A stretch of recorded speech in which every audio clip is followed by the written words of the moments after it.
My whole central focus of this channel is to give something that people can relate to so they actually feel like they could do it too. People that are out here sharing all this advice and wisdom, but what have you done? It's hard for me to trust those guys. That's how I found my product, the Sleep Band, that I scaled to a couple $1 million in sales and then actually sold that store. You just go and look at what's already working. The proof is there. What's up, guys, and welcome back to First Things First. Very special guest today, John Welch. Thank you for coming on. Nearly didn't happen. Yes. Nearly didn't happen, but we made it happen. You got a flight back home in a couple hours' time, so squeezed it in. Thank you very much. It's an honor to be here. Like I told you before, I've seen a ton of your episodes with some of my closest friends. I'm excited we're going to have a great conversation, and I had to make the time for you.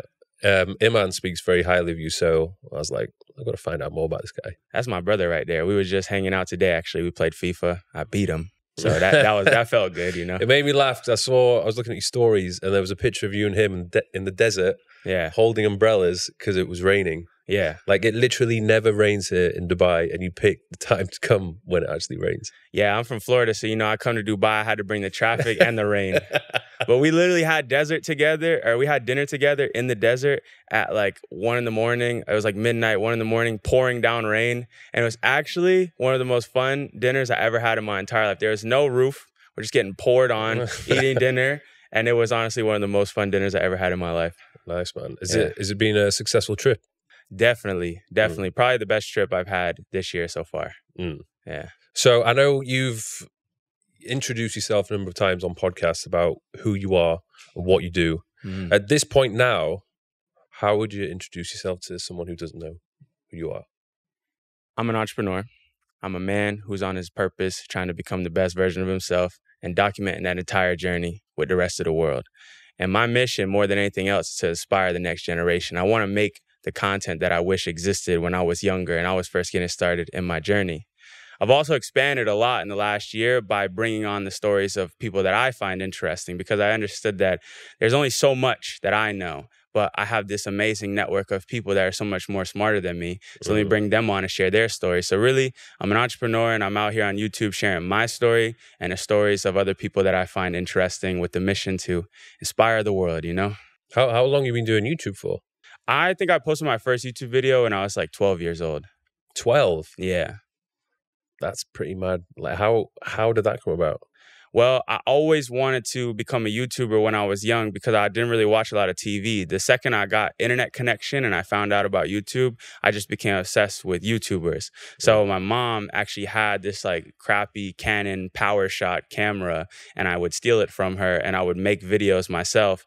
And then I would go on my computer and I actually pirated a editing software and I just started putting together little projects. What was it? I used to use Sony Vegas in the beginning. Okay. So I would watch tutorials, how to edit, how to make myself fly or like get hit by a car or like shoot fire out of my hands and stuff.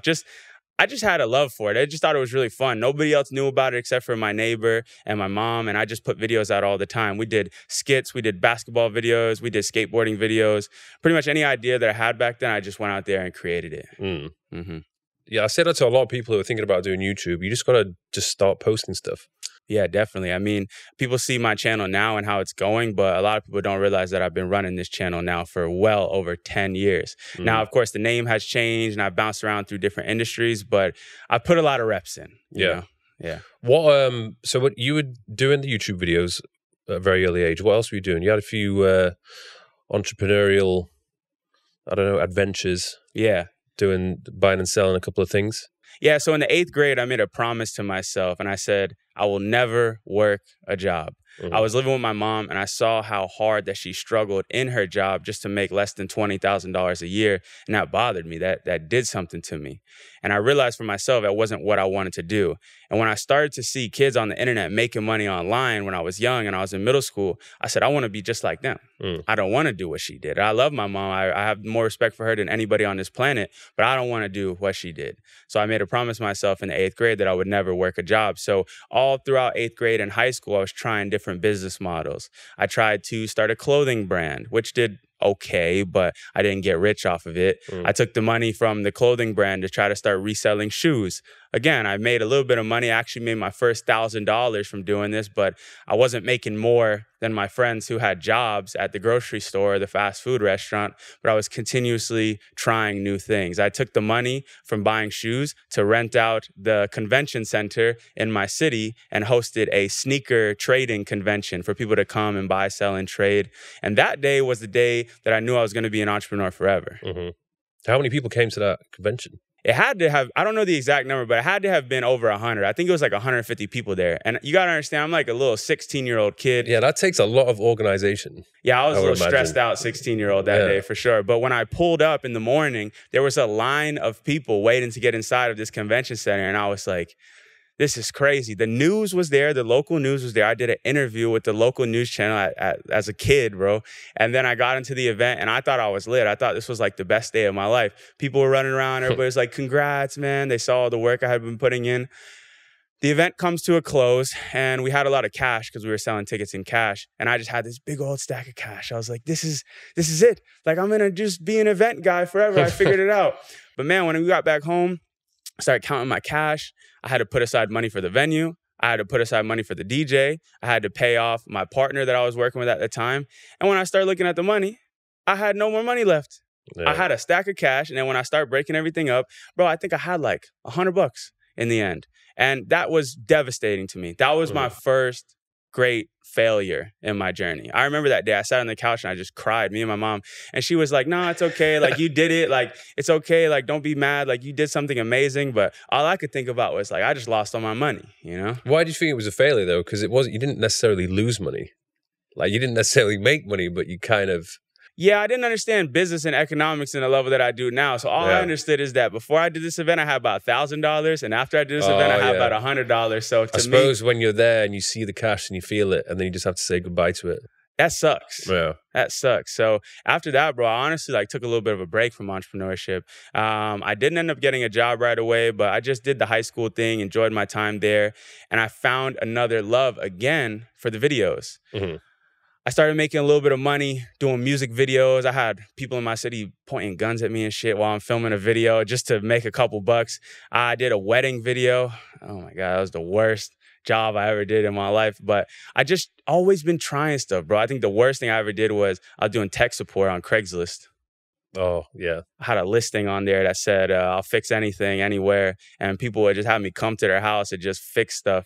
But I was like 17, so I was low-key scared I was going to get like kidnapped or something. What was one of those jobs that you did that you felt like you learned the most from?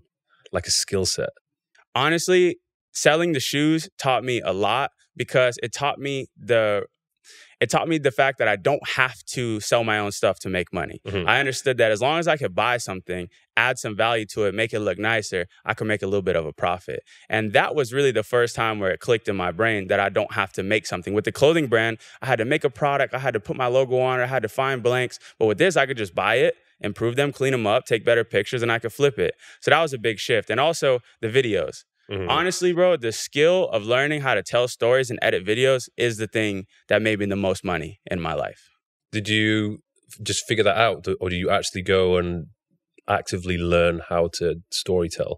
It's a reps thing, you know. I think it's just a matter of making as many videos as you can and also learning about it. I would just watch other YouTubers. I would watch movies. I'll watch TV shows and just try to be conscious of like, okay, this is the storyline, this is the climax, this is the villain, this is the protagonist. I just love the art of storytelling. I think that's like one of my most favorite things in the world, and that's the thing I feel like that has made me the most money. You know, with the shoe thing, how did you even begin to decide where you're going to get the shoes from in the first place?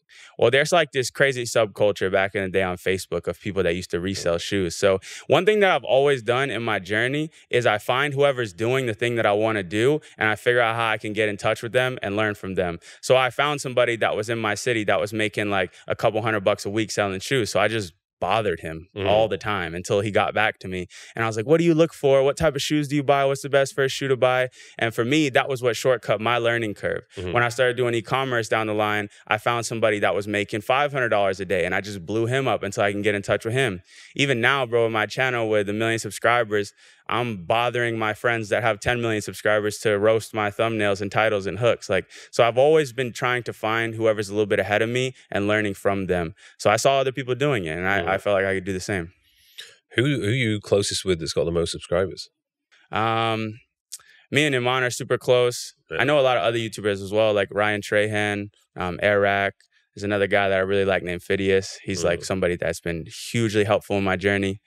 I know a lot of YouTubers, some of them big, some of them small, but I talk to those guys probably the most, more than anybody. You know what's mad now? I think just the competition out there, not only is there's more content creators, but the levels of the quality when it comes to thumbnails is crazy. Like when I started my channel, I was just taking screenshots of the actual video and just being like, hoping for the best. Yeah, it's true. The levels have gone up a lot, but I feel like YouTube is actually coming around full circle. Like the biggest YouTubers that I see, like some of them, like I Show Speed or like Kai Cenat, they do the same thing. They just screenshot moments of their video. Yeah. I think YouTube is making a shift to now focusing on who can build the biggest community and the most passionate audience, as opposed to like who can just make the most fast-paced, clickbaity, rapid-fire videos. You know, who can actually build an audience of people who want to show up every time they post.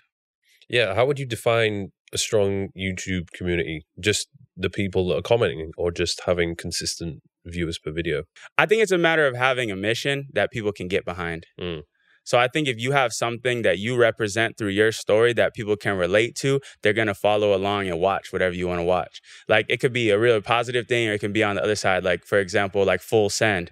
They are getting the audience of people who want to party because their mission and their brand relates to those people. You know what I'm saying? Yeah. So I think for people like, even like Hamza you had on your show, he has like the whole Jeffrey versus Adonis. Like people want to be like Adonis, so they want to watch this guy so they get along with that movement.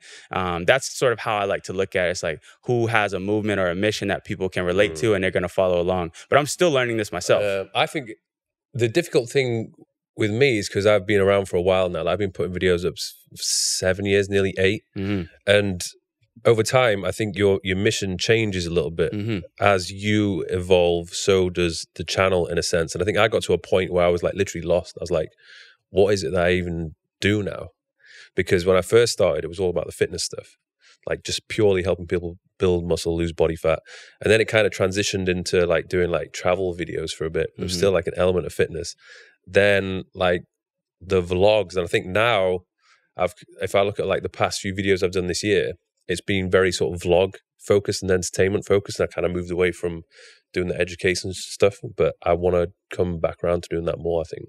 I think for you, like as somebody who watches your videos, I think people connect with the fact that you are somebody who's on their purpose. Like you're a healthy guy, you make money, you have a good lifestyle. Like people want to live like you. So they're going to watch your every move so they can try to get to that level. Yeah. You know, but I feel you, bro, because even for me, like when I first started blowing up on YouTube, I was just documenting my journey of dropshipping and building my store. And I wanted to sort of reinvent that space on YouTube. That was the mission of my channel. I was like, I'm on a mission to document my journey of building my dropshipping store with as much transparency as possible. I used to say that in every single video. But now if I said that in the beginning of the video, it don't make no sense, right? Yeah. What I say now is just that it's another day, another W, like another chance to get the most out of the day. And more than anything, I'm just trying to inspire the world with my channel. Like that's sort of the statement that I'm on right now. But I feel you, because it happens. Like when you level up in your life or you change your path, that's got to follow up with YouTube. A lot of people burn out because they, like if I was still doing the same dropshipping videos I was making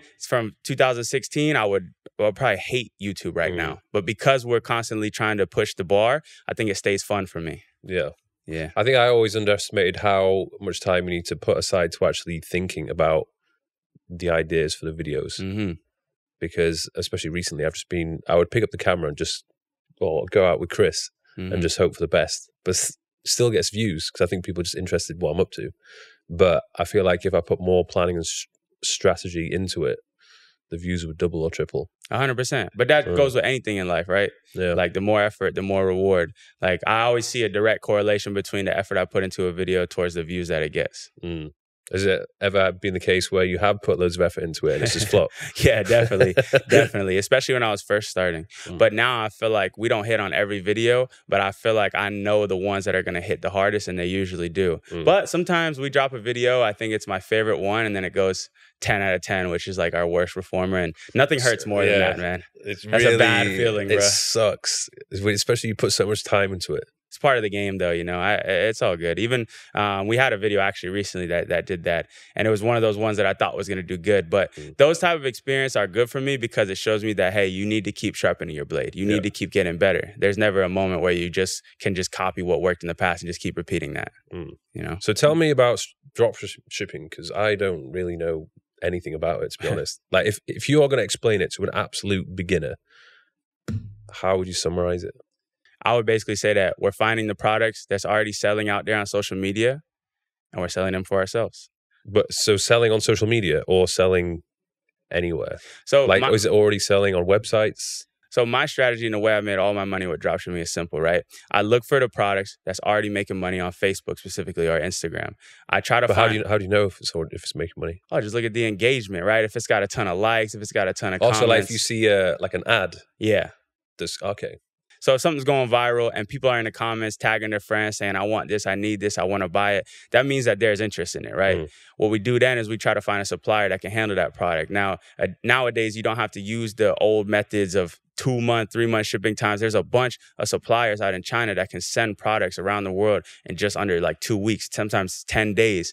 So we find those suppliers and we build a store and we launch ads for ourselves and see how those products do. It's sort of like testing the products until you find the one that works, and then you could double down and build a brand off of that product. That's really what I did. That's how I found my product, the sleep band, that I scaled to a couple $1 million in sales, and then I actually sold that store last year. A couple mil in sales, yeah. Off of a product that I found on a Facebook ad, literally just scrolling, So I don't try to reinvent the wheel and find something brand new. I look for what's already working, and I give it a try for myself. Now, to be able to do that, you have to build your skills. You have to know how to make websites. You have to know how to edit videos. You have to have a little bit of an understanding of copywriting. But the best part about finding what's already working is that you can sort of just model your approach off of what's already working for them. That's been better for me than any marketing book or copywriting video or any type of sales training. You just go and look at what's already working. The proof is there, So pretty much all of the traffic is coming from the paid ads. Yes. So in a sense, anybody could do it.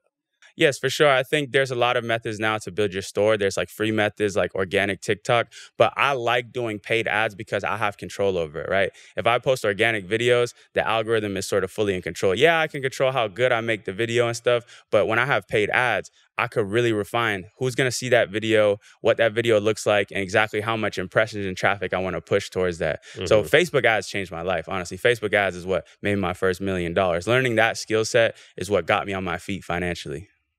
Do you think most entrepreneurs should learn the basics of it? 100%. Because I've paid people to do it, but it annoys me because I still don't fully understand how it works. And I don't know if they're doing a good job, like a really good job, or if they're just having my life.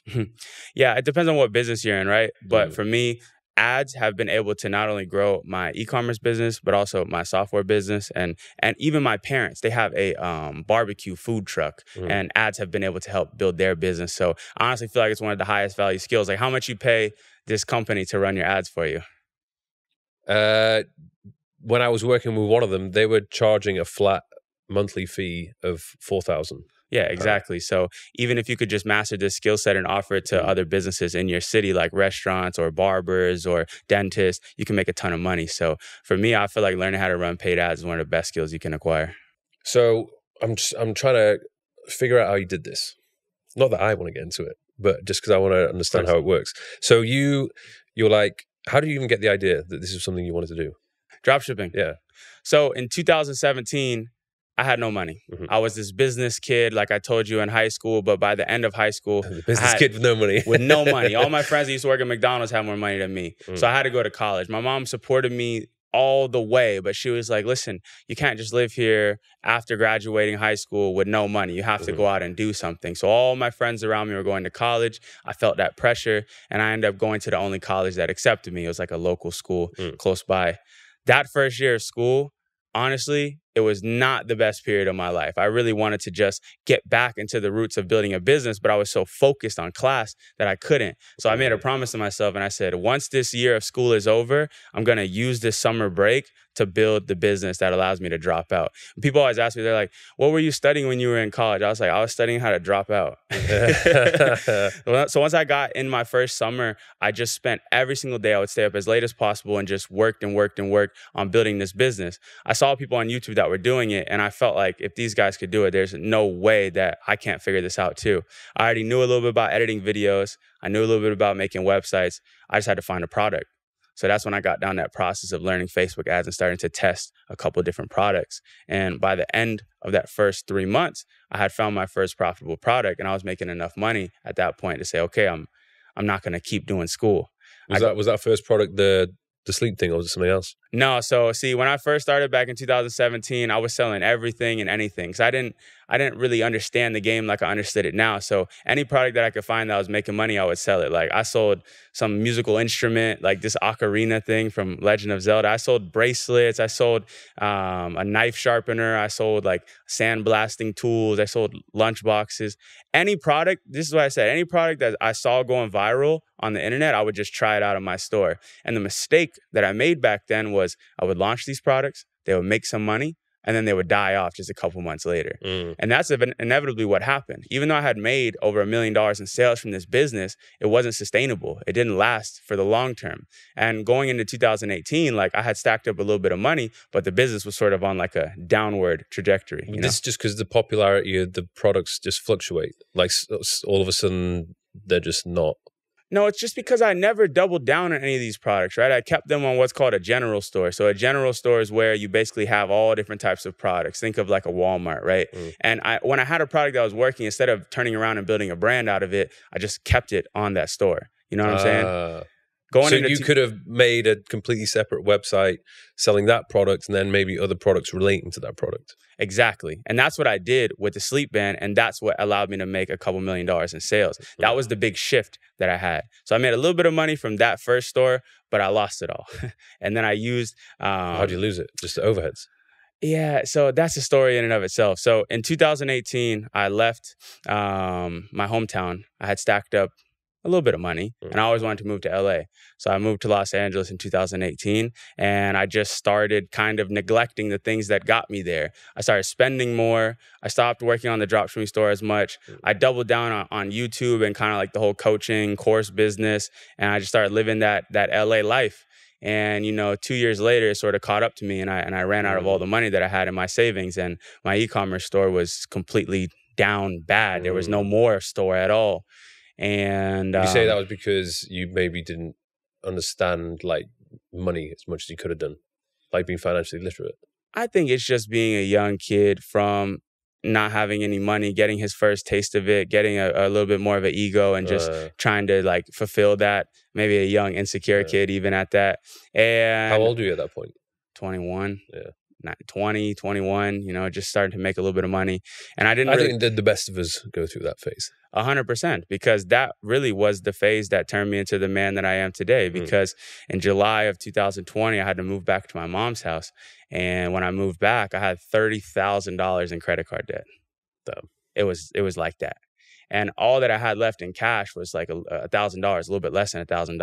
And I said, okay, let me get back to my roots. Let me try dropshipping one last time. I tried to start a software company. I tried to start a coaching business. I tried to host events. I was doing everything in LA except for the thing that got me there. Yeah. Because I always see the grass as greener in these other businesses. But I said, okay, let me do this. And literally, bro, within the first month of starting that store, I got it to over $10,000 in profit.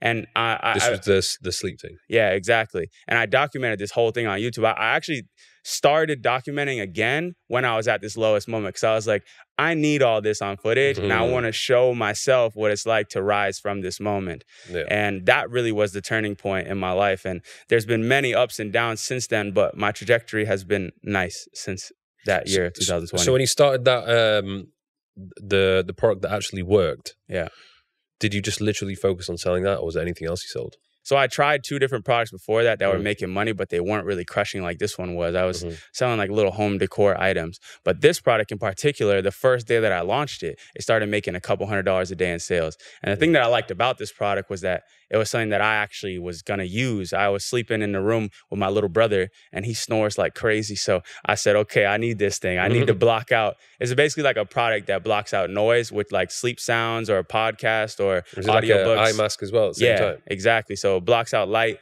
blocks out sound. And I was like, this is perfect for me.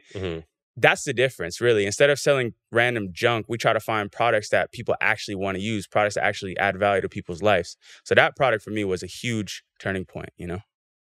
So was it pretty easy getting it made?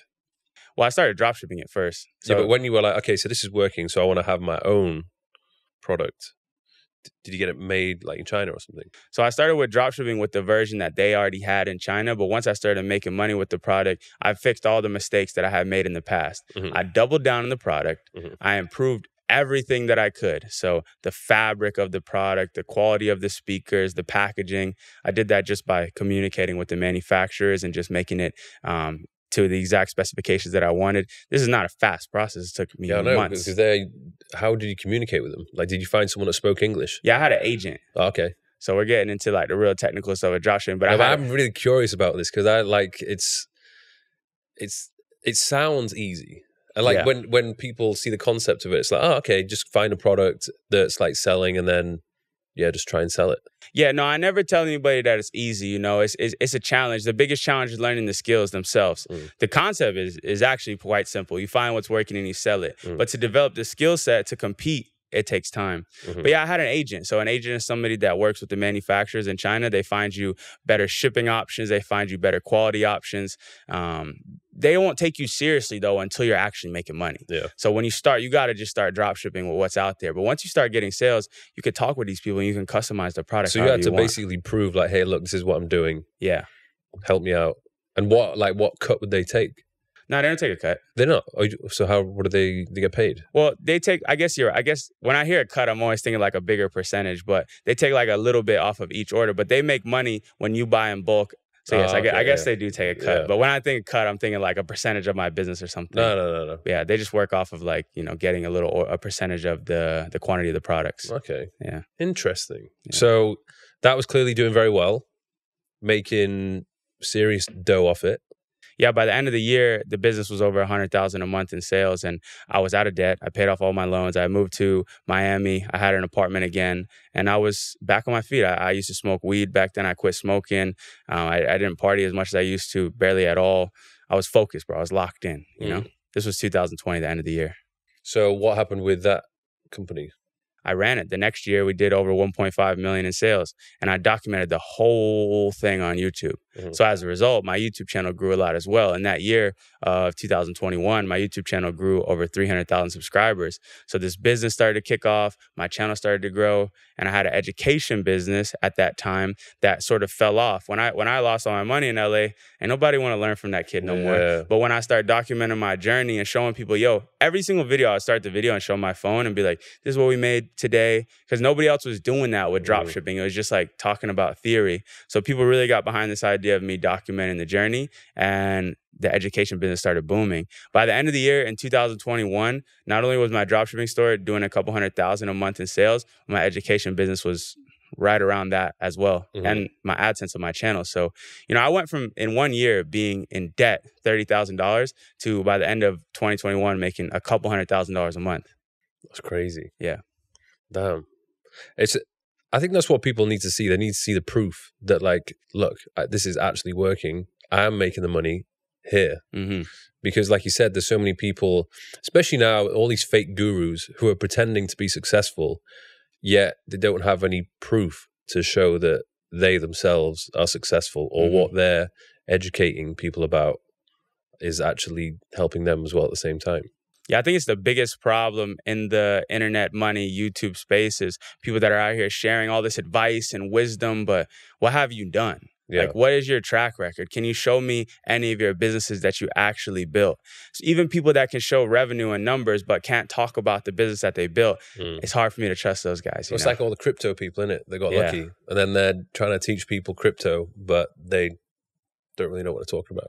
Yeah, I don't knock it, but I respect people that can show a track record of what they built. And I think that's why people got behind my movement as well, because I was documenting the whole entire thing. And I still do to this day. I share my failures. I share my wins. I even made a video recently about my addiction to weed. Like I'm very open with my audience. You know, I don't put on this image that I'm like Mr. Perfect, you know, and I think people appreciate that. Yeah. Talk to me about weed smoking, because like how did you get addicted to it? Well, growing up, it was very like normal thing in my house. Like my mom smoked, my dad smoked. Really? Like, it wasn't nothing that was weird. Like I smelled it every day. Like I just got used to it, but I never wanted to do it. As a kid, I actually thought it was gross. Like the smell of it kind of bothered me, so I just had no interest. But when I was in high school, I made like, again, as I said, I was a business guy. I made a promise to myself like, yo, I'm going to be clean. Like I'm not going to drink nothing. I'm not going to smoke nothing. So in high school, I literally did nothing until the last year of school. I had been in a relationship, my first relationship, and I broke up with the girl, and I was really sad. It was like my first little heartbreak. Oh, yeah. And I was hanging out with my boy, and he's like, yo, like, come on, let's try it. And I was like, all right, whatever. So I ended up smoking that day when I was like 18, 17. And that was when it kind of all started. Like, I sort of told myself, oh, I'll never actually buy it myself. I'm just going to have it if my friends have it. But then, you know, you start hanging around those friends more purposefully. And then before you know it, you're buying it, you're rolling it, you're doing it. And when I started making money in 2017 and I got my own apartment with my friends, they all smoked. So then it just became no escape. Wake and bake, you know, stay up late and just do it every night. My normal state of mind from 19 to 22 was high. I was not even in a sober state of mind for 90% of my life, you know? I don't know how people do it, because obviously I've tried it quite a few times, but I don't even need a lot. Like my tolerance is so low. I'll have a few puffs and I will literally be in space. Like I am flying. I can't do anything. Like I literally cannot do anything. Anything remotely productive, it's not happening.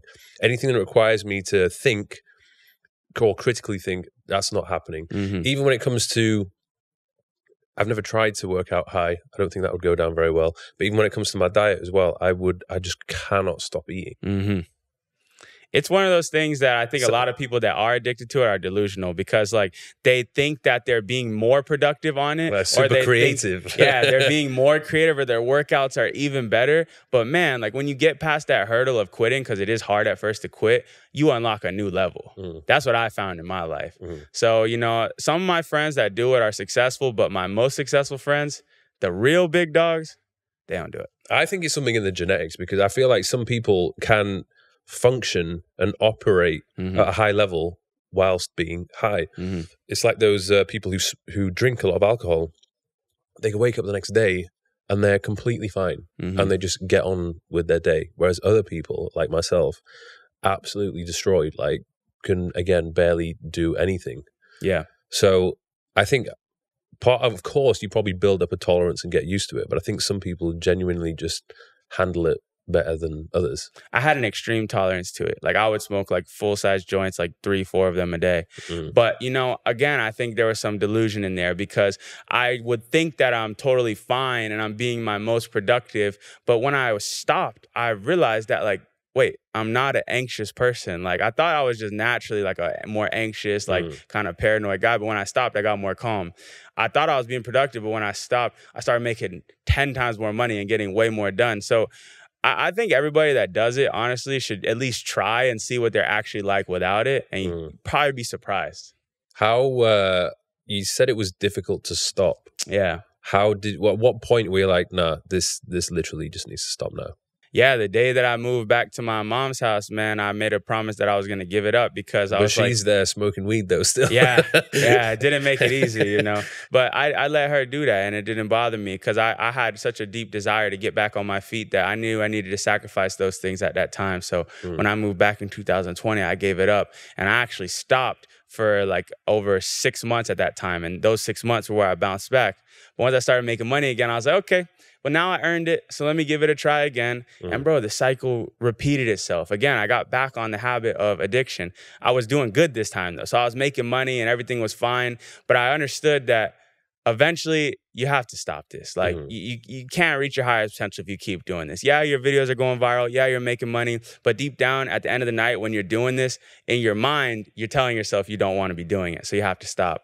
But I was addicted to it, bro. I really would smoke every single day, every single night. And I actually decided to quit again last year in August. And since last August, I haven't touched it once. It's been over a year now. And that was just me reaching my breaking point. I just started to feel just like, you know, when you make a promise to yourself and then you break that promise, your mind is like, it's an agreement. You failed to keep your own word. There's no worse feeling than that, you know? So for me, I continuously was doing that with the weed, and I decided one day it's time to go. Yeah. So usually if you break one promise, then after that, you end up breaking another promise and another promise, and then it just spirals, and then you're just complete failure almost. The most important thing is keeping your word to yourself, you know? I find my most peace and fulfillment when I say I'm going to do something.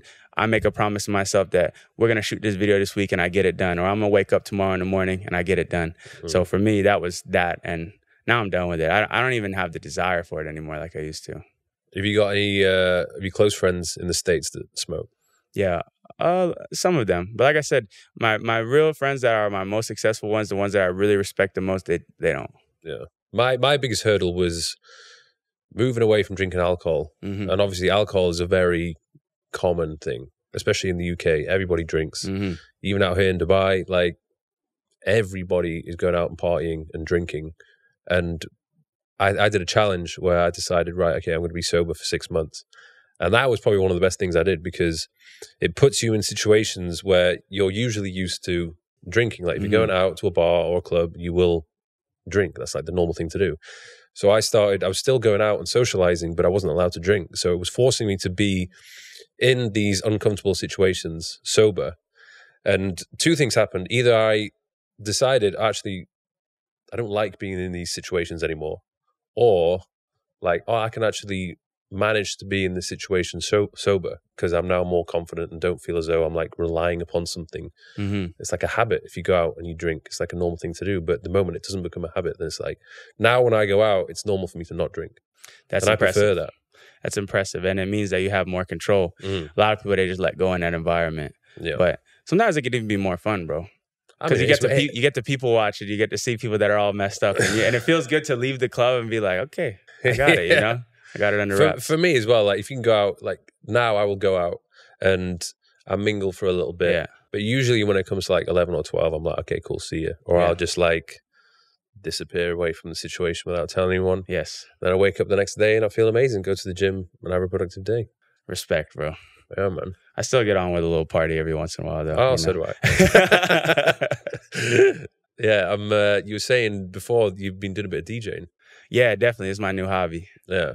I always loved house music. I always loved electronic music, like since I was a kid, and I always thought the DJs were like the coolest people in the world. So it's a pretty cool job. It's a cool ass job for sure. I don't know if I could do it though. Like the constant travel and the lifestyle and I mean, you are really surrounded by people who are on everything. Yeah. So for those people, I think there's a couple of DJs now. I think like David Guetta's like sober now, and a few others. Like they just. And Solomon, I don't think he touches anything. Yeah, a lot of the OG guys are, because they're traveling so crazy and they live that lifestyle. That's the only way to sustain it. I don't see myself doing it as a full-time thing, but it's what I do at the end of the day when I'm done with my work. I go upstairs, I look for new music, I play music. For me, I'm always been a super creative guy. Anything related to arts and music and creativity is what calls to me most, even more than the business stuff. I love business, but I've always been into video production. I used to play instrument. I used to love telling stories, and anything on the creative side is what I like. And the DJing thing has been that new outlet for me. So I actually played my first little set here in Dubai. It wasn't anything crazy, but it was really fun. I had a lot of fun. Did you say it was a Bagatelle? Yeah. Yeah, nice, man. Yeah, it was cool. There wasn't a lot of people there or nothing, but it was like me and my friends. And you cleared the place out. Yeah, I know. They all left. I came up and it was like, who is this guy? Throwing tomatoes and stuff. Nah, it was a good time, bro. Who's your top 3 DJs? Well, of all time, I really respect John Summit. I think he's going crazy right now, playing some really cool stuff. I like these guys, Kiani Music. Oh, yeah. They're coming here in 2 weeks. That's cool. They're really fire. I'm going to go see them at the end of the year. And You know, this is an interesting guy, Skepta. He's a rapper. Oh yeah, do you know what? As a DJ, he's he insane, needs to come. bro. He's like the top person on my hit list who I want to come on the podcast. Yeah, he impressed me so much with his DJ set. I was blown away. And this guy Moshek. Those are my favorite ones. Like right now, I really like all. Skepta's had a mad career because he did, like when I was growing up, I was into grime. So he was doing the grime thing, of course. And then it kind of, he was doing a bit of grime and then went, I guess, into like UK rap. And then he like blew up in America, did like the collab with Drake. And then he's doing the house music thing. He's good too, bro. And he's doing like, he's managed to break away and like be this guy who is just smashed it in so many different areas. Like he's got the fashion thing on lock, like everything. Yeah, no, I respect people like that. Like honestly, I look at like, you know, these big billionaire business guys and I think they're all super cool, but the people that I honestly respect and look up to the most are like these hyper creatives like Kanye West, Virgil Abloh, Pharrell Williams, these people that have been able to go in all these different arenas and just crush it creatively. I love that stuff. I honestly don't even care to like be a billionaire when it's all said and done. Like I just want to make a lot of cool stuff that makes people feel something. And that will be my legacy. I don't care about nothing else. I want to make money. I want to get rich, but I just like making cool stuff. You know? Yeah. And I guess you need to get that money coming in to give you the freedom to be able to do what it is that like you really want to do. Yeah, definitely. I mean, we make money and we're going to keep making money and I hope to make more and more and more over the years. But that's not the number one driving factor for me in this world. You know? I've realized that with me as well. Yeah. Like if I truly was motivated by money, then like I probably would be up here at this point. But that's not the thing that drives me. It's crazy when when you're speaking to these millionaires, because you're doing a lot of these videos where you're interviewing them, do you find that is the thing that they are motivated by? Like they're obsessed with making the money, or something else?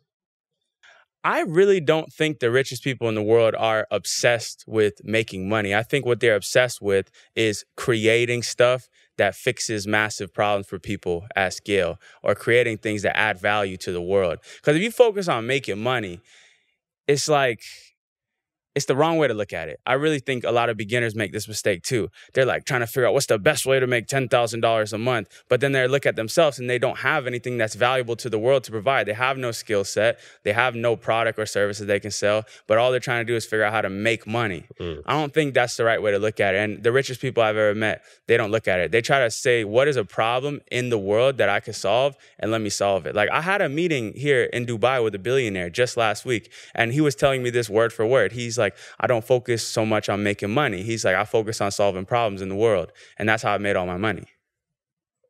I guess, yeah, that makes sense. Yeah. Who was the most intriguing millionaire that you interviewed? I met the richest man in Florida. Was that the $300 billion man video? Yes, he at 80 years old has made tens of billions of dollars and runs a company that has over $300 billion in management. And the reason why he was interesting to me is because he was not the way that I expected a billionaire to be. He was kind, he was respectful, he welcomed us into his house, and he treated me like an equal. And I always had this kind of perspective of what a billionaire person might be like, a little bit more like serious, like rugged, but he was super cool. And his story was crazy. To come from nothing and get to that level was truly amazing. I would say him and also Iman. Iman's story is just different. Yeah, you know? Yeah, he's a different gravy, man. But the billionaire, Thomas Petterfee, got to be the most intriguing person I sat down with this year. Yeah. Do you think you still continue to make those types of videos? The interviews? Yeah. 100%. Because for me, it's an amazing opportunity to go sit with somebody that I can learn from, and I get to share that whole experience with my audience. And I think that those videos in the end will have some of the biggest impact. Because what I learned is that the thing that motivates people is not the flash. Like you could see me and I can go buy all these watches and car and travel and stuff, and you're gonna think that's cool, but that's not what's gonna motivate you to get up. What motivates you is the fact that I was just broke 2 years ago and now I'm doing it. What motivates you is the story. So that's why I'm so big on finding people with interesting stories and sharing those with the world. I think for me, this is a lane that I want to continue to go on for a long time. I don't see myself stopping with it anytime soon. How do you find those people? Well, just research. I have a good network of friends that I also include on my channel. But yeah, we do a lot of research. I have a team and we find people and we reach out to them. But if I look at all the ones that I've done on my channel this year, 90% of them were people that I already knew or like a friend of a friend. So that helps. Yeah. I think it works so well because it's like a mini podcast. Yeah. So like you're getting the best of the best in like just a 10, 12-minute video.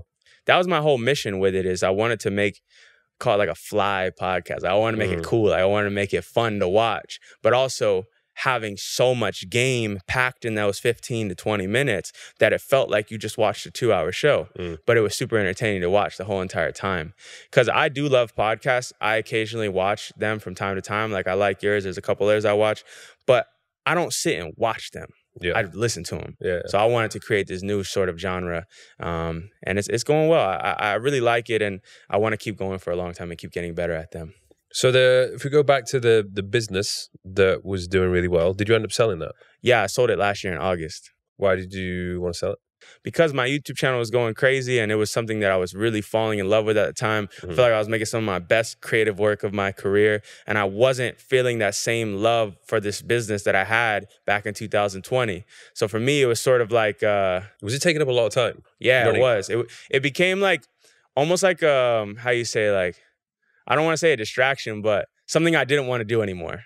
I was making way more money from the YouTube channel and the education business. That store got me from here to here, but it wasn't going to get me to that next level. So I started working with a broker. We got a valuation for the business, and it took around 5 months until we got it sold, but we sold it in August of last year. How much was that?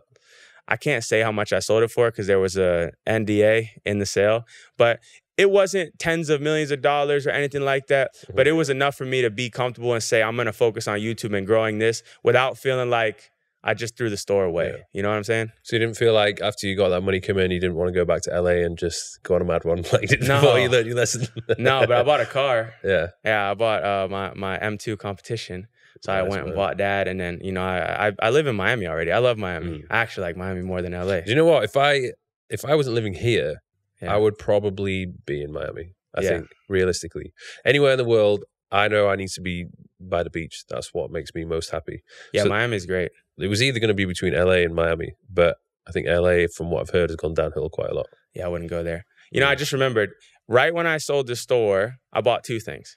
I bought myself a car, but I also went and bought my sister a car as well, because she was actually such a big part in growing that business. She was in the first commercial that we ever did on Facebook. She also helped me with the customer service for the business. So I guess those are the two splurges that I did when I first sold the business. Yeah. That's good, man. So you didn't waste it all. So you learned from last time. Yeah, I like material stuff. Like, I like nice clothes. I like the watches and stuff, but they don't do nothing for me. Like, after you buy a bunch of stuff, nothing really makes you feel anything anymore. The things that I value the most in terms of spending money is experiences, and also giving stuff to the people around me. Like, I always try to give out gifts to all my friends, and I'm sorry I didn't bring you a gift today, but man, like this trip alone, I spent like thousands of dollars on gifts for people. Like, I bought Iman a vintage Rolex, like from 1960. No way. And how did you find that? You know, he's Iman. I had to find it. No, I got a guy, though, I actually hit up everybody that I knew that sold watches. And I found all these people, oh, buy this, bro, buy this, bro. I was like, no, I need to find the best thing. Yeah, because Iman's got a pretty decent selection. So you'd have to get something which stands out a little bit. I think he liked it a lot. Yeah. He had a Patek on. He took off the Patek and he put that watch on. I was like, yes, it's good.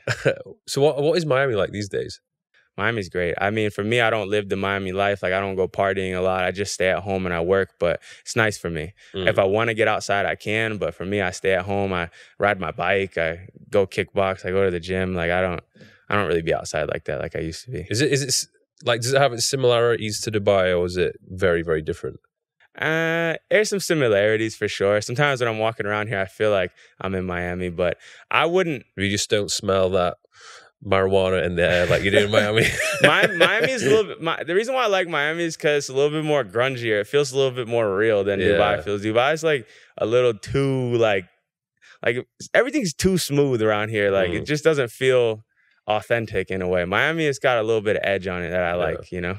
That's why I like to travel every so often. Like the break that I get in the summer is a nice. It's to the point where I leave it for like 2 or 3 months, and then I'm like really looking forward to coming back. And then I appreciate being in Dubai. But then after a while, I'm like, I need to get out of Dubai. This place grew on me. I could see why you guys live out here. When I first got here, I didn't like it. But now after being here for 2 weeks, I see it. I get it now. It's a nice place. I was going to ask you as well. It's funny because the first video I actually saw of yours was the War Room review, which that's racked up quite a lot of views. But did you get any word back from Andrew or anyone? No, I never followed up with them. For me, I felt like that was a good creative project that we did. I didn't feel like I trashed his business in a major way. I think he just did some damage control with his reaction to that video. But no, I never heard back from him. But we have so many mutual friends that if I really wanted to talk to that man, I can get in front of him. It wouldn't be that hard. How did you end up meeting Luke? Me and Luke met, actually, Luke Belmar. Me and Luke met like 2 years ago. Luke's a great guy. He actually was in Miami, and we had known each other on the internet for a while. And I was like, let's hang out. So we end up just doing nothing, no extravagant plans. He came over to my apartment that I had in Miami, and we just, at that time, like, I have a much nicer house now, but I just had a little tiny apartment, and we just literally sat. He sat on the floor, I sat on the couch, and we just sat there and talked for like 2 hours. And I remember when I met Luke back in the day, he told me, one of the first things he ever told me, he's like, brother, one day I'm going to become the most famous man on the planet. Luke at this time had 20,000 Instagram followers, no YouTube channel, no TikToks, nothing. And I was like, how? He's like, listen, brother, you'll see. Just sit back and watch. And like, I'm watching. He's doing it. Yeah, he's doing it, you know? So Luke is cool, man. He's somebody that I've always respected as a man, and he's taught me a lot in my life. He's like a brother to me. Yeah. I didn't realize that was something he really wanted. He really wants to be that famous. Maybe he would tell you something different now, but I will never forget that conversation I had with him that day, because he said that with such conviction that I actually believed him. If any of my other friends told me that, I would have like kind of laughed at them like, all right, bro, all right. But Luke said it with like the most coldest, serious stare and tone ever. I was like, let's get it. Yeah, like, come on. When he does that, you're like, okay, I'm not going to doubt this guy. Yeah. Yeah, he was on the podcast, and that was a really good conversation. Yeah, he's one of the best speakers I ever met in my life. Yeah, and he's launched his Capital Club, and that's apparently doing really well. Yeah. Do you do anything like that? Like, I don't know, masterminds or online coaching or anything? Yeah, so I have a business called Viral Vault. It's an all-in-one toolkit to start your first Shopify store. So we have training, we have software, and we have a community built in there. And over the years, we've had tens of thousands of people join and start their first store from using our platform. So that's really my main business. That's what I run, and that's what I use my traffic from YouTube for, is to push to that. This is a business that I've had actually since 2018. So that's really my main business that I run nowadays. Do you think it would have been as successful if you weren't such a big presence online on YouTube? The majority of the traffic comes from my YouTube channel, so no. But I guess if you didn't have that traffic, would you just run ads to grow it? Yeah, I think the big reason why people join and purchase that business because they want to learn what worked for me. And inside of the community, we have a bunch of coaches. Inside the course, we have a bunch of other teachers. But people really want to learn what worked for me. So that business is a lot primarily fueled by my story and what worked for me, which I'm sort of trying to pivot out of a little bit now because it makes it hard for me to really scale it to that highest level. So we can start getting some affiliates in there, some other marketing methods. But it's worked, man. I guess that's something that's pretty... It's made good money this year. I'll say that. Yeah. Yeah. So it's like that's ticking along in the background. It's not taking up too much of your time. No, I check in with my team every day. I have an amazing team. I have a CTO. I have somebody that runs the operations. I have support. I have coaches. It's like 16 people now. So for me, all I have to do is check in with them every day, and I do one weekly call with every single member inside of that community. So it doesn't take much of my time, but I'm thinking about it all the time. I'm always thinking about how to make the product better, but thankfully I have a great team. So, is there anything else you're working on or planning to launch in the future, or are you just focusing on the YouTube for now? Well, I came out here in Dubai to actually collaborate with Iman because I'm joining the team at Educate, his new project. So I created some training inside of his program. We're doing a deal together in which I'm involved in that project. And that makes me feel good because I like teaching dropshipping. And I really do believe it's one of the best business models for beginners. But it's good to have other options as well. And I like that the Educate platform is offering people a variety of different businesses to choose from with the world-class teachers in place. And I'm actually the first person that's coming in to collaborate on that project with him. So I'm really looking forward to that.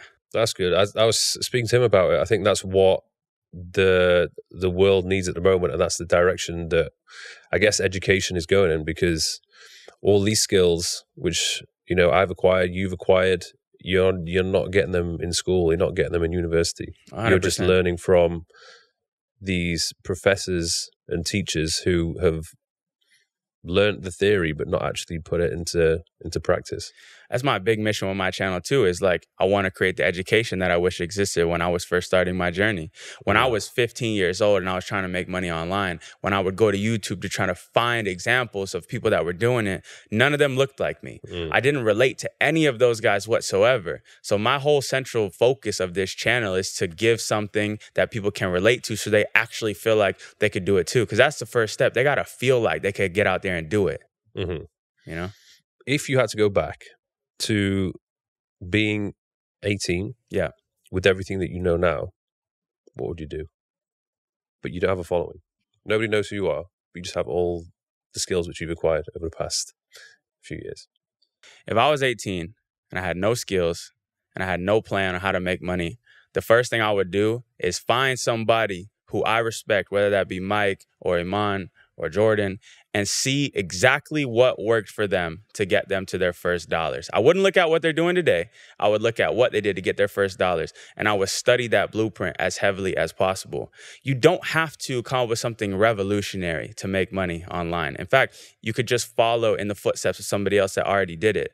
The mistake that so many people make at 18 is that they try to follow you and follow me and follow everybody else. So their brain is constantly like, maybe I should be a fitness coach, or maybe I should do agency, or maybe I should do dropshipping. So they don't know what to do. I say you pick one path. I say you find somebody that you really respect inside of that path. You study their blueprint, and you give yourself a time horizon of a year of working on that thing every single day until you start to see some results. If you do this and you actually put in the work, there's no way that you could fail. There's literally no way that you could fail. The mistake that people make is that they jump from thing to thing too quickly, and they don't give themselves a long enough time horizon to let that one thing work. It took me 10 years to hit 1 million subscribers on YouTube. It took me 6 months until I made my first $100,000 in profit with e-commerce. And then it also took me another 3 years after that to make my first real $1 million in sales. So, it's a longer time horizon that people need to have when it comes to actually making money on the internet. You know what I mean? And that's what I say. You just have to be yourself. You have to be authentic. If you're trying to be somebody else or try and copy someone else's style, people can see through that. That's so real, bro. I think that's another thing. It's like the clones. I think it's not bad to clone somebody, but make sure they're the person that you really want to be, because when you get there, you're going to be like, damn, well, who did I become, It's like when Tate blew up, you just saw all these wannabe Tates, like, just spewing all that, the red pill stuff. Aviators, cigars, multiple women, That was never you, bro. You copied that. So I think that's what I would say if I was 18. Yeah. How's the relationship situation with you? I know I'm married. So yeah, does anybody know that? It's not such a public thing, but yes, I've been with my woman now for almost 3 years, and yeah, How did you decide she's the one? Is it really like a decision thing? Well, it's a difficult one. I guess people say you just know. Yeah, I think when we first started to hang out in the beginning, I felt good about it, and I knew that there was something there. Obviously, it wasn't like they make it out in the movies like, oh, right when I met her, I knew she was the one. It wasn't really like that. But when we started spending more and more time together, I started realizing that, hey, this is something that I want to continue. Sometimes I might have dated somebody in the past, and then you spend that time with them, and when they leave, you're like, okay, whew, thank God they're out of here. But her, I wanted to keep seeing her over and over and over again. And that was the first time that I had felt that way in a long time. So, yeah. Do you know what? In a way, it's like such a good thing, because there's no distraction. You're not going to be wasting your time going on dates, getting distracted by women, especially in places like Miami. Like that can really take you away from your path and your purpose. And if you found someone who is going to be supportive, she's going to be there for you, and she's along for the ride, then it's only going to push you to new heights. Yeah, I think being a single man with money, you are riddled with the maximum level of temptations, more than anybody else. I know, yeah. But the challenge And the men that truly become successful are the ones that can resist those temptations, right? So if you're every single weekend seeking somebody new, if you're constantly dealing with the drama of somebody getting mad that they found out you was with somebody else, that shit takes away from your purpose and what you're trying to do. Now, a relationship and a marriage also has its own cons, but in the end, you're building something. So for me, I saw that as the path that I wanted to go on. And I say that all the men that I won't say all, but the majority of the men that I look up to in my life have one woman, or they're married and they're actually with that person and committed to that person. So that was the path that I chose, and it feels good. Yeah, I'm actively trying to find more of those men who are happily married and have a family, because that's ultimately what I want one day. And I don't want to be in the position where because there's so many guys that have got divorced and then they have like maybe a messy breakup, and then the kids get, negatively affected by that. And that's not something I want. It's scary. It's something that scares everybody that's in a relationship or a marriage, is the idea that one day this thing might not work. But would you not want to live because you knew you might die one day? Yeah. Do you want to have kids one day? Yeah, definitely. I think some of the saddest men that I've ever met in my life are men that are in their 50s that don't have children. Because it's like you reach a certain point where then it's like, it was kind of, you missed the boat. Like if you do it now, the kids is kind of like not going to really get to connect with you like that. And you're going to have to just find somebody last minute. It's like, it's best, I think, to do it. It's a scary thing though. At 25 years old, it's not something that I'm ready to do right now, but it's something I definitely want to do one day. I think that's how you continue your legacy. And perhaps it's a bit selfish, but I think it's a way to do it. Yeah. What are you currently doing to stay on top of your health and optimize your performance when it comes to your business? For me, health is a big thing. I try to really optimize in all aspects. Like I get blood tests regularly. I got a genetic exam recently, which was pretty interesting actually. And anything surprising? Yeah, I mean, I couldn't kick you all the science behind it. I got like this guy that I work with named Gary Brecka at 10X Health, and his team, like they do the genetic test and they give you an analysis of it, and then they give you supplements to sort of fill those deficiencies. And when I saw a genetic test, I saw so many things that I didn't even realize that were, it started to make sense. Like there were certain things in there talking about how like anxiety was like a genetic thing that both of your parents have. So now it's baked into your genetic coding. But if you take this supplement, it will help take it away. I would wake up feeling a little bit more tired every single day. And I thought that was just a relatively normal thing. But then I started taking the supplements and getting rid of certain foods in my diet, and it started to get better.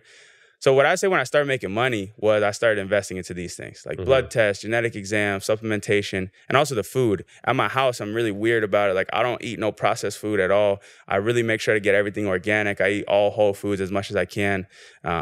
It's more difficult in America to try and dodge that stuff. Like the average food in the supermarkets is like, it's really not that good for you. It's hard to dodge it for sure. But if you're like, it's not hard to get it. Yeah, it's hard to dodge it because it's being thrown at you everywhere, but it's definitely not hard to get it. Like you can find a local supermarket, or you can go to your farmer's market, or you could literally go to the grocery store. You just got to pick the right things. You're still vegan? Yeah, I am. Really? Since 2017. Nice. Yeah, bro. I know you're on the carnivore vibes, huh? I just eat everything really. Yeah. I stay away from dairy, but I tolerate pretty much everything, but I stay away from anything that's heavily processed. Yeah, I don't have any issues with meat, actually. Like, I think it's something that even later on in my life I could go back to. But at this stage of eating a plant-based diet now for 7 years, when I run my labs and I come back consistently healthy, when I'm in the gym and I'm putting up weights that I'm happy with, and I'm in a cardio state that I'm really happy with. Like, we played soccer the other day, right? And I'm playing soccer with my friends that are carnivores, and they're all these like big meat eaters and stuff like that. I don't get tired, bro. I'm out here outrunning these guys left, right, and center. So it's working for me. Therefore, I'll keep doing it. I could see the arguments for the whole, carnivore, eating more meat and stuff, but what I'm doing now is working for me. Did you ever get tested before you went vegan, of all the testing and everything you've done? I actually didn't, because back at that time, I was not even making any money. That was in 2017. So that would be interesting to see what it was then to what it was now. Yeah, I think for anybody who starts making decent money, to reinvest that into yourself, improve the quality of the food that you're eating, maybe get involved with some gadgets that are going to assist with, like, say, for example, Whoop. Like, that helped me massively just to understand more about my sleeping habits and to improve it. And actually made me realize, oh, okay, so it doesn't even matter. Like, I could sleep for 7 hours, but what's the quality of the sleep like? How much deep sleep did you get? How much REM sleep did you get? Like, all these things made a massive difference. And that was one of the major things that made me move away from alcohol. Because if I did go out and drink, I'd only need to drink more than 3 drinks.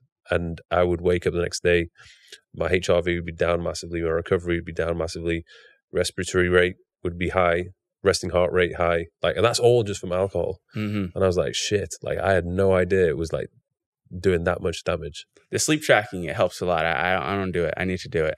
But do you have problems sleeping though? Not really. I fall asleep like quickly and I wake up pretty consistently at the same time. I feel like it's good to know if you're doing good or bad, but also like you can tell. That's how I feel about health in general. Like, people overcomplicate it, and you could maybe agree or disagree, but like, everybody's trying to get on some diet and some health routine and master the sleep optimization, but it really comes down to just exercise, good sleep, and eating no processed food, organic food, and drinking a bunch of water. Like, if you can nail those 4 things, you're gonna be healthier than 99% of people in the world. And do it like consistently. Yes, that's the big thing. Yes. But I gotta get bigger like you, bro. So you got some stuff you gotta teach me. Maybe the vegan diet won't get me there. I don't know. I think it will. I tried it for 1 week, and it was fine. Yeah. I think the most difficult thing was I was trying to hit the protein target, but also not go overboard with the carbs and the fats. Yeah. And it's quite difficult to find protein sources that are just high in protein, low in fat, low in carbs, like a chicken breast. Like, there isn't many natural alternatives to that.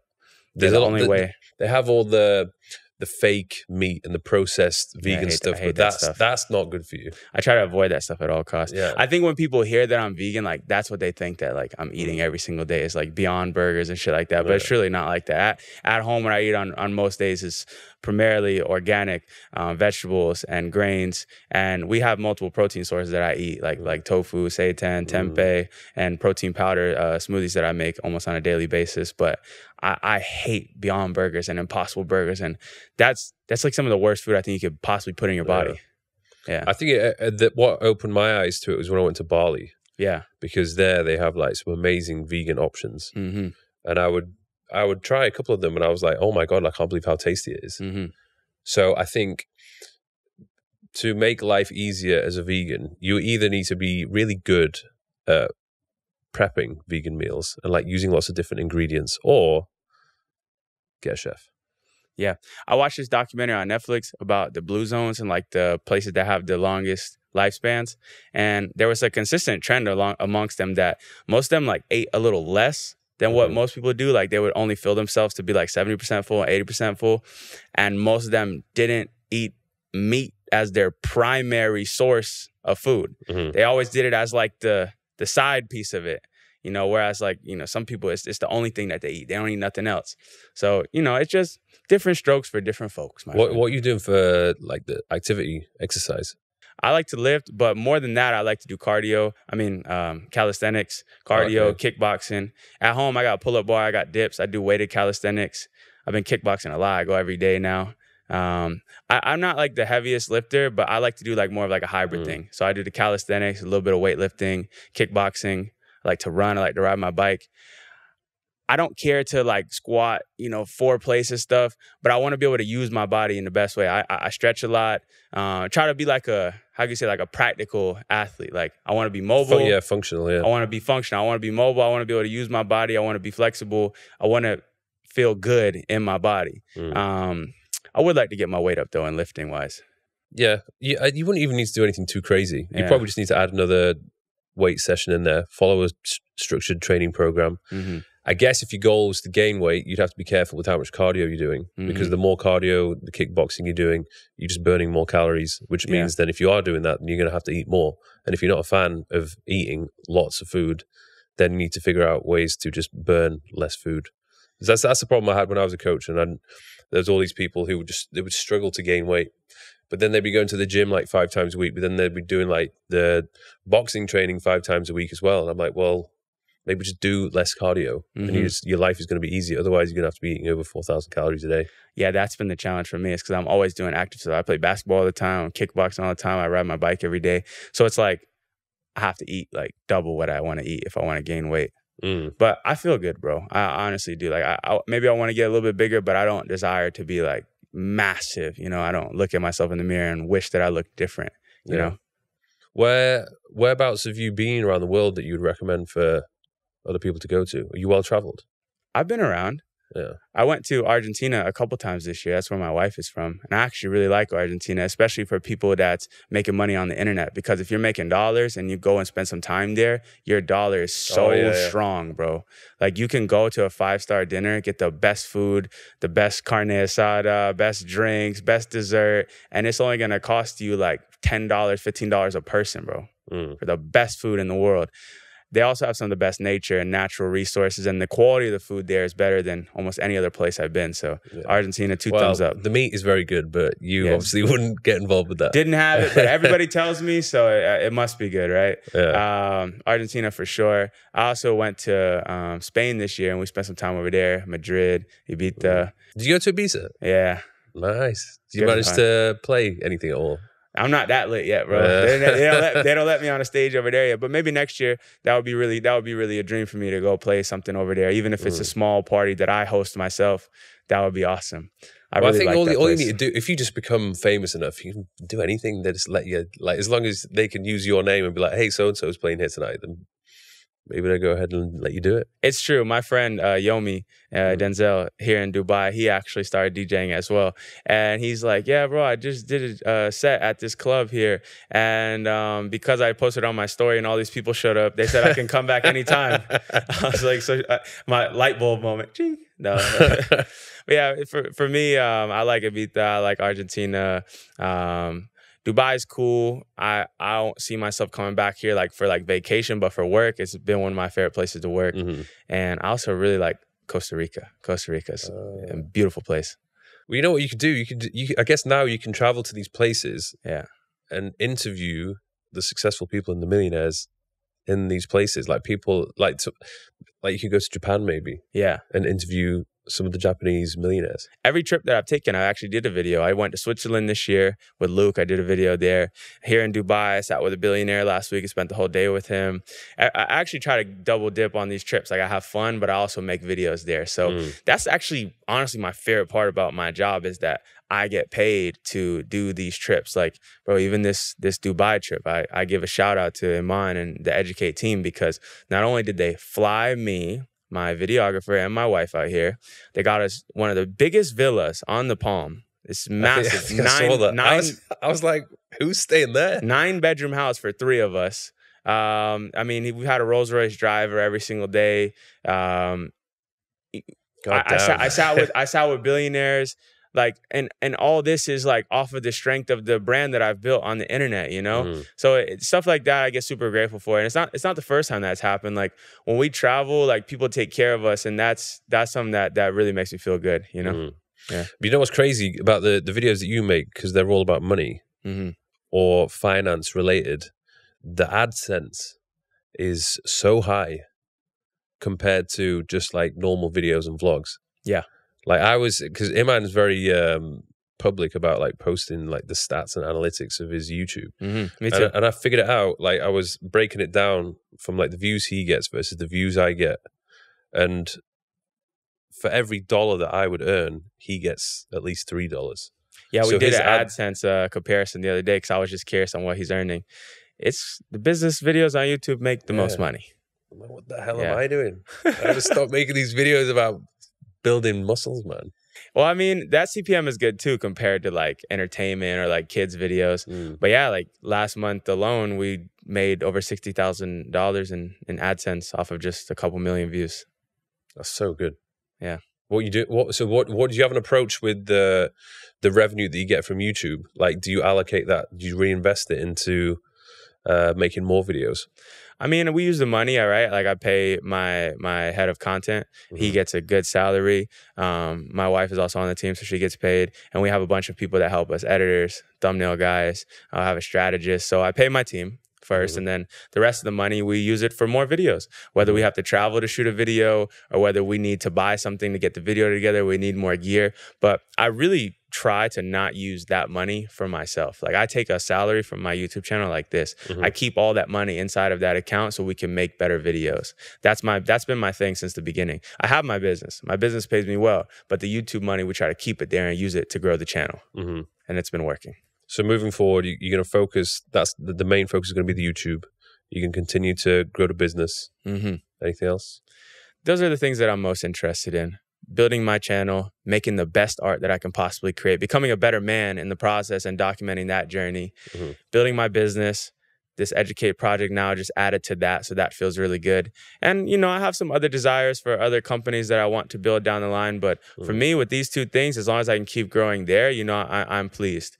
I think I have a desire to build a company that is sort of outside of the e-commerce and dropshipping world, potentially in the world of helping creators, because that is a lane that I think calls to me heavily right now at this point in my life. When people reach out to me, they still speak about dropshipping, but a lot of people want to learn more about YouTube from me, or a lot of people want to learn about how to blow up. So that's sort of a lane that I think I could step into. I don't see many good creator academies out there in the world, and I think that that's a lane that has yet to be filled. So maybe there's something there coming next year.